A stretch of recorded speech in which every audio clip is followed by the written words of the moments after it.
Dormía a ratos abrazada al borde de la manta áspera que nos había dejado don Rogelio, mi suegro. Su piso antiguo en Lavapiés era nuestro refugio provisional mientras cambiaban las tuberías podridas del baño en nuestro estudio. La cama plegable crujía a cada suspiro y Leo, mi marido, respiraba tranquilo, de lado con el brazo caído por fuera del colchón, como si intentara pescar un sueño que se le escapaba. El olor del detergente barato se mezclaba con un rastro húmedo que subía de los azulejos, humedad vieja, casi salina, como si el edificio recordara otro tiempo. Me levanté con cuidado. Llevaba una camiseta amplia de tirantes y, por capricho tonto, las medias finas que me compré en un mercadillo de embajadores, negras, con un dibujo discreto en los tobillos. No era que hiciera falta para dormir, era una pequeña manía mía, una coquetería privada, que me ayudaba a no sentirme del todo desarraigada. A veces, cuando la ciudad me sobrepasa, me visto como si fuera a salir a un teatro que está solo en mi cabeza, un vestido que cae suave, un collarcito de luna, un pintalabios granada. Cosas ligeras, inofensivas, que me recuerdan que sigo siendo yo.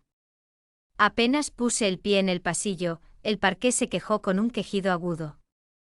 Me quedé quieta. Desde la cocina llegó un sonido blando, metálico, como una cucharilla rodando y deteniéndose contra la loza. Después el chasquido resignado del viejo frigorífico Balay, ese lamento interminable que parece ronquido. No era don Rogelio, dormía con la tele encendida y la puerta cerrada, y cuando se movía, se oía. Tampoco era Leo. Tragué saliva, me arropé con la bata de flores, comprada en una tienda de chinos, ligera, fresquita, y avancé. Empujé la puerta con los nudillos. La persiana dejaba pasar franjas de luz amarilla de la farola, y en ese papel de rayas vi una silueta robusta, inmóvil por un segundo, doña Remedios, la vecina del cuarto, que tenía llave por si acaso. Hija, a tu suegro se le olvidan las cosas. A su manera, cuidaba del edificio como si fuera suyo. Su moño perfecto, recogido con una peineta de plástico nacarado, brillaba con aceite capilar. Las uñas, esmaltadas de rojo oscuro, golpeaban rítmicas el canto del armario donde guardábamos tazas y latas. Tenía puesto un batín de satén color vino, ceñido más arriba de la cintura, y unas zapatillas antiguas con pompón. Sobre la encimera un paquete abierto de galletas de avena, una cucharilla húmeda y un vaso con marcas de té. «Inés». Su voz sonó más aguda de lo normal, casi un silbido. «¿Qué haces levantada a estas horas?» «Agua», dije enseñando el vaso vacío que no sabía que llevaba en la mano. «Soñé raro». «¿Todo bien?» No respondió al «todo bien». Se colocó el cinturón del batín con un tirón brusco, el satén susurró. Aquella mujer olía a colonia clásica, heno de Pravia, quizá, y a algo especiado como canela tostada. Había visto su cocina un par de veces, estanterías llenas de botes, la radio siempre encendida en copla o tertulia, figuritas de vírgenes con flores de plástico. Orden perfecta con la que imponía su paz a los demás. Pero estar en nuestra cocina, a esa hora, no era orden, era una intromisión. Tu suegro me llamó tarde, dijo con una sonrisa que no tocó los ojos. Juraba que la cafetera silbaba sola. Ya sabes cómo es. He venido a revisar. ¿Y cómo estabais dormidos? Asentí, aunque algo no encajaba. En el armario ajado que chirriaba si lo mirabas, las tazas estaban en la balda alta.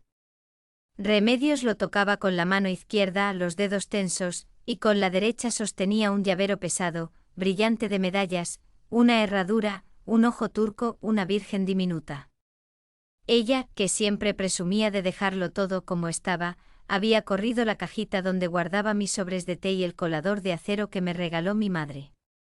Un desorden mínimo, casi invisible si no conocías la cocina.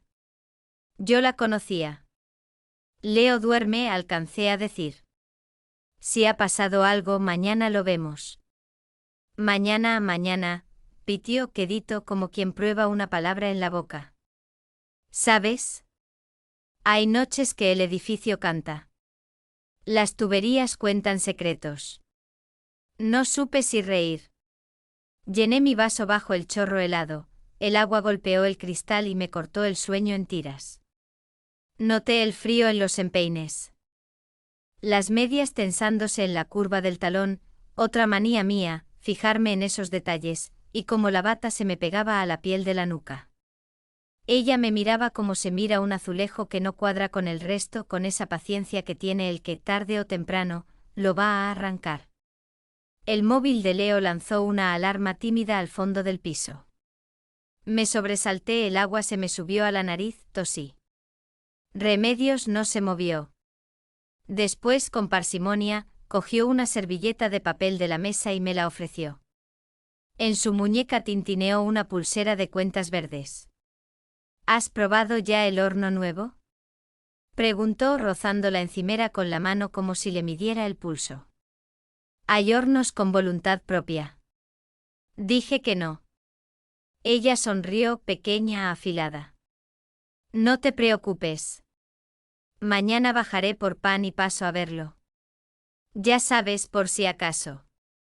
Se fue sin cerrar del todo, y el frigorífico tomó aire como si hubiera estado conteniéndolo. Me quedé con el vaso entre las manos, mirando el armario ajado. ¿Qué buscaba Remedios?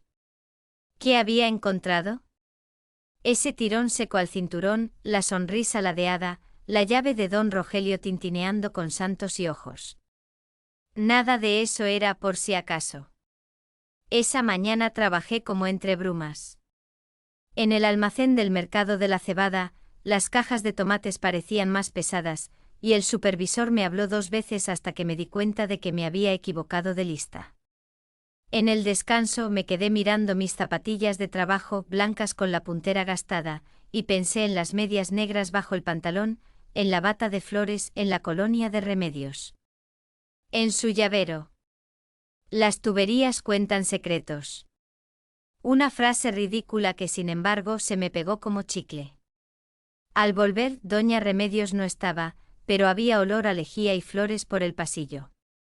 Don Rogelio dormía la siesta con la radio a tope, fútbol, voces superpuestas, el árbitro pitando en un mundo sin puertas. Leo me enseñó desde el móvil las fotos de azulejos para el baño, hexagonales, azules, con un brillo que parecía charco limpio después de lluvia. Dije, qué bonitos, con una voz que no encontré. Esa noche planeé dormir del tirón. Me duché despacio, me puse una camiseta vieja de la universidad y, por capricho, unos calcetines altos de algodón a rayas, hasta la rodilla. Otra costumbre que me salva, la textura contra la piel, la sensación de estar dentro de mí aunque el mundo esté raro. Leo, a mi lado, cayó rendido. Yo conté hasta 100, luego hasta 200. El tiempo se hizo blando. Me despertó un roce. Un dedo en el hombro. No era Leo, él respira como mar de fondo y no tiene esa delicadeza. Abrí los ojos. En la penumbra, la silueta de Remedios recortada contra la raya de luz del pasillo. Llevaba guantes finos, de encaje, de tul, y una chaqueta corta encima del batín. Sus uñas oscuras parecían pequeñas lunas. Me llevé el dedo a la boca por impulso para no suspirar en voz alta. A mi lado, Leo se movió y siguió dormido. CHSSS, hizo ella, sin acercarse más. No vengo a molestar. Vengo a ayudarte. Mi corazón golpeó 3 veces fuerte sin orden. ¿Ayudarme? A que no te rompan el piso nuevo antes de estrenarlo, susurró. He visto cosas. Sé cosas. Y las tuberías, ya te dije. Hizo algo extraño, dejó sobre la silla donde yo ponía mis vestidos una nota doblada en 4 cuidadosamente. El papel, al caer, lanzó un susurro seco. Mañana a medianoche, dijo. En la azotea. Tráete las llaves del portal. Si no vienes, bueno. No pasa nada. Solo que a veces las palabras bajan por los conductos de la escalera hasta el patio, y el patio habla. Y tu suegro oye muy bien. Retrocedió un paso. Su pulsera de cuentas verdes hizo un tintineo breve, una campanilla de gato, y se fue cerrando con mimo para que el pestillo no protestara. Yo no me moví. La nota esperaba en la silla, paciente. Leo respiraba hondo. Afuera, la farola clavaba sus franjas amarillas en la pared. Cuando me atreví a tocar el papel, noté olor a colonia y a algo más ligero como cera de muebles. Lo abrí sin levantarme del colchón. Una frase escrita con letra apretada de colegio, medianoche. Azotea. Después, un dibujo infantil de una llave. Me quedé despierta hasta que el cielo empezó a desteñirse por el este. En mi cabeza pasaban escenas pequeñas. Como diapositivas, la uña roja golpeando el armario, el cinturón del batín ceñido arriba, el llavero con vírgenes, los guantes finos, la promesa hueca de ayudarte. Y sobre todo, la sensación de que el edificio, de verdad, tenía oídos. No sabía todavía si tenía más miedo de lo que Remedios pudiera contar, o de lo que esperaba que yo le contara. Lo único que supe esa madrugada, con absoluta claridad, fue que la azotea de Lavapiés se iba a llenar de secretos a las 12. Y que aunque me temblaran las piernas dentro de los calcetines a rayas, iba a subir. El día siguiente se me hizo eterno. En el trabajo apenas podía concentrarme, los clientes venían y se iban, el ruido del mercado olía a fruta madura y a pescado fresco, y yo solo pensaba en la nota doblada en mi bolsillo. La tinta todavía parecía húmeda en mi memoria, y la palabra azotea brillaba como un faro extraño, prometiendo secretos y amenazas al mismo tiempo. Esa tarde, mientras Leo me hablaba de los obreros que ya habían instalado la nueva bañera en el piso, yo asentía distraída. Mi suegro dormitaba con la radio encendida a todo volumen, y los gritos de un comentarista deportivo llenaban el pasillo. Yo, en cambio, sentía un peso invisible sobre los hombros. ¿Debía ir? ¿Qué pasaría si no aparecía? Cuando llegó la noche, fingí que estaba cansada y me metí en la cama antes que Leo. Me puse una camiseta blanca amplia y otra vez, esas medias negras que habían acabado convirtiéndose en mi escudo secreto. El contacto del nylon contra la piel me recordaba que seguía teniendo un cuerpo propio, una identidad, aunque alguien intentara invadir mi vida con insinuaciones y amenazas. Esperé hasta que las agujas del reloj señalaron las 12:05. El corazón me latía tan fuerte que pensé que Leo despertaría. Pero él solo se giró de lado, buscando un espacio fresco en la almohada. Respiraba con la tranquilidad de alguien que confía ciegamente en el mundo. Yo, en cambio, me sentía como si fuera a cometer un delito. Abrí la puerta con cuidado y subí los escalones que llevaban a la azotea. El edificio respiraba conmigo, cada peldaño crujía, cada sombra parecía moverse. Al empujar la puerta metálica, el aire nocturno de Madrid me golpeó en la cara. Olía a asfalto caliente, a humo de coche y a jazmín de algún balcón cercano. Allí estaba Remedios. Sentada en una silla de playa, con un batín nuevo, de seda color esmeralda que brillaba bajo la luz de la luna. Sus pies calzaban sandalias con tacón bajo, y en los tobillos llevaba unas pulseras doradas que tintineaban al menor movimiento. Tenía un vaso de vino tinto en la mano y un abanico en la otra, que abría y cerraba con un chasquido hipnótico. Sabía que vendrías, dijo sin mirarme directamente. Su voz sonaba más grave, más pausada que la noche anterior. Las mujeres curiosas siempre suben. ¿Qué quiere de mí? Pregunté intentando mantenerme firme. Ella sonrió y se levantó lentamente, dejando que la seda del batín se deslizara contra su cuerpo como agua. Me miró de arriba a abajo y se detuvo en mis medias, como si hubiera leído mi mente. No todo el mundo entiende los pequeños detalles, susurró. La forma en que una tela abraza la piel, el modo en que un accesorio dice más que las palabras. Tú sí lo entiendes. Me puse tensa. Ella dejó el vaso en el suelo y caminó hacia el borde de la azotea. Desde allí la ciudad parecía un tablero de luces parpadeantes, un mar de ventanas abiertas, de televisores encendidos, de conversaciones ahogadas por la distancia. Este edificio guarda secretos, dijo, apoyando una mano enguantada en la barandilla.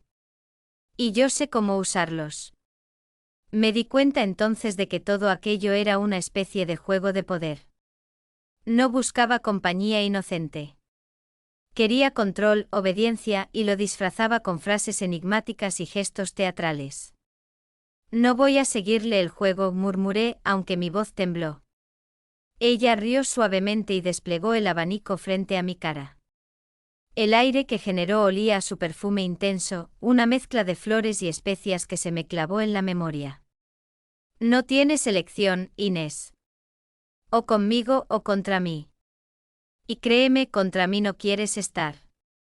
La luna se reflejaba en sus ojos, haciéndolos brillar con un resplandor inquietante. De pronto se acercó demasiado. Su guante rozó mi brazo y sentí un escalofrío recorrerme la piel. No era un contacto fuerte, apenas un roce, pero tenía algo de posesivo, de calculado. Quise retroceder, pero sus palabras me retuvieron. Si no vuelves mañana, hablaré. Y no será bonito lo que oigan los demás. Se alejó de golpe como si nada hubiera pasado. Recogió el vaso, se lo bebió de un trago y desapareció por la escalera, dejando el eco de sus tacones como única prueba de que había estado allí. Me quedé sola, con el corazón latiendo en los oídos y la sensación de que mi vida acababa de torcerse hacia un camino sin salida. La ciudad seguía brillando indiferente, pero yo sabía que a partir de esa noche, mi mundo ya no sería el mismo. La madrugada siguiente me sorprendió con los ojos abiertos, escuchando cada crujido del edificio. Leo dormía como siempre, ajeno a todo, y yo apenas podía respirar sin sentir que el aire pesaba más de lo normal. La frase de Remedios resonaba en mi mente, o conmigo, o contra mí. Una amenaza velada pero clara. Durante el día intenté comportarme con normalidad. Fui al mercado, ayudé a mi suegro a revisar las facturas del gas, cociné unas lentejas que casi se me quemaron. Pero cada movimiento parecía observado, como si la sombra de Remedios estuviera pegada a mis pasos. Por la tarde, mientras recogía la ropa tendida en el patio interior, noté algo extraño. Mis medias, las que había lavado la noche anterior, estaban dobladas con una precisión que yo no recordaba haber hecho. Un pliegue exacto, casi obsesivo, como si unas manos ajenas las hubieran acariciado antes de devolverlas al cordel. Me estremecí. Esa noche decidí no ir a la azotea. Apagué la luz temprano, me metí en la cama y recé en silencio porque todo acabara ahí. Pero a medianoche el sonido volvió, un taconeo suave en el pasillo, un tintineo metálico que reconocí al instante. El llavero de Remedios. La puerta de la habitación se entreabrió con un suspiro. Yo fingí dormir, apretando los párpados, con el corazón a punto de reventar.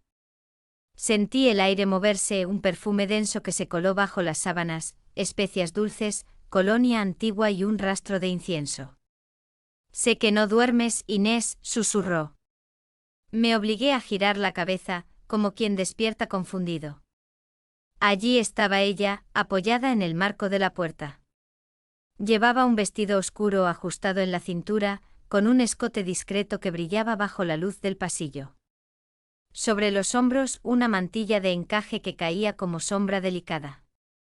Y en la mano sostenía una caja pequeña de madera, adornada con filigranas. Tengo algo para ti, dijo avanzando despacio. Se sentó en la silla junto a la cama y dejó la caja en mis rodillas. El roce de la madera contra la tela de mi pijama me dio un escalofrío. ¿Qué es esto?, pregunté en voz baja, temiendo despertar a Leo. ¿Un regalo? ¿O una prueba? Depende de ti. Abrí la caja con manos temblorosas.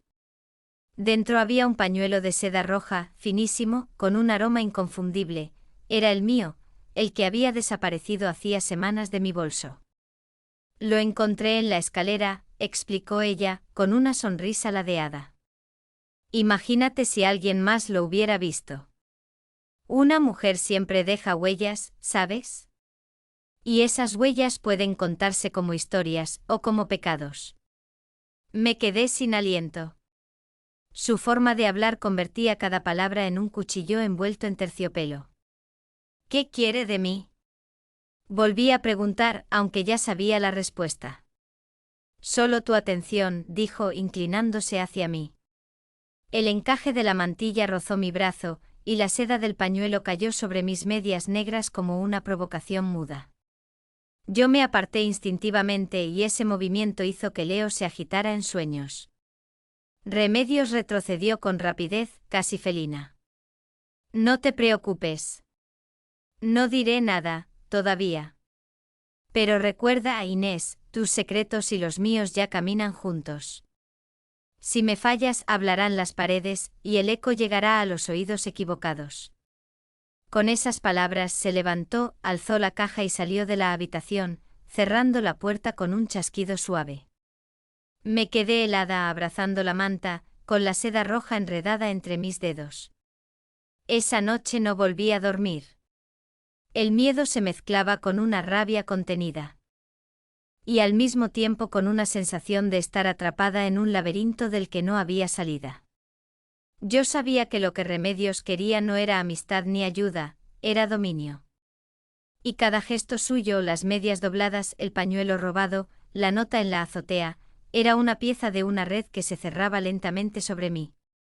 El amanecer me encontró sentada junto a la ventana, con el pañuelo rojo aún entre las manos. La seda parecía quemar, como si guardara dentro el calor de las intenciones de Remedios. Leo, ajeno a todo, se levantó tarde y me besó en la frente antes de salir rumbo al trabajo. Yo apenas pude sonreír, el cansancio y la ansiedad se me notaban en la piel. Ese día lo pasé como en trance. Cada vez que oía pasos en la escalera, pensaba que era ella. Cada timbre que sonaba en algún piso me hacía saltar. En la tarde, cuando bajé a tirar la basura, encontré un sobre deslizado bajo la puerta. Dentro había una sola palabra, escrita en tinta azul: obedece. Quise romperlo y olvidarlo, pero no pude. Lo escondí en el bolsillo de la bata, como si así pudiera controlarlo. Al caer la noche, el ambiente en casa era extraño. Don Rogelio se había ido a jugar dominó con sus amigos, Leo veía un partido en el portátil, y yo me refugié en la cocina, preparando un café que no pensaba beber. La lámpara vieja parpadeaba, iluminando las paredes descascaradas. El armario chirriante volvió a abrirse solo, empujado por un movimiento mínimo de aire. Ese sonido me heló la sangre, era el mismo que había escuchado la primera vez que encontré a Remedios allí. Y como si mis pensamientos la invocaran, apareció. No la había oído entrar. Estaba de pie apoyada en la puerta con un vestido largo negro, ajustado a la cintura, y un cinturón ancho con hebilla dorada. En los pies, zapatos de charol que brillaban bajo la luz. Sus labios, pintados de rojo intenso, destacaban como una herida fresca. Buenas noches, Inés, dijo con calma, como si fuéramos viejas amigas. ¿Esperabas a alguien? Mi marido está aquí, respondí con voz temblorosa. Ella sonrió con un gesto ambiguo. Se acercó al armario, lo abrió de golpe y sacó una taza. Pasó el dedo por el borde como si quisiera comprobar la limpieza, y luego lo llevó a sus labios sin beber. A veces las casas tienen más de un dueño, murmuró. Tú piensas que esta cocina es tuya, pero, ¿quién sabe cuántos secretos guardan sus paredes? Me quedé sin palabras. El perfume fuerte, mezclado con un leve olor a vino, me mareaba. Su proximidad tenía algo inquietante, un juego de poder que no necesitaba gritos ni violencia, bastaba con la insinuación. ¿Por qué hace esto? Pregunté por fin. Porque puedo, dijo simplemente. Y después, inclinándose, añadió, y porque sé que aunque lo niegues, ya formas parte de mi juego. En ese momento se escuchó la voz de Leo desde el salón. Inés. ¿Estás bien?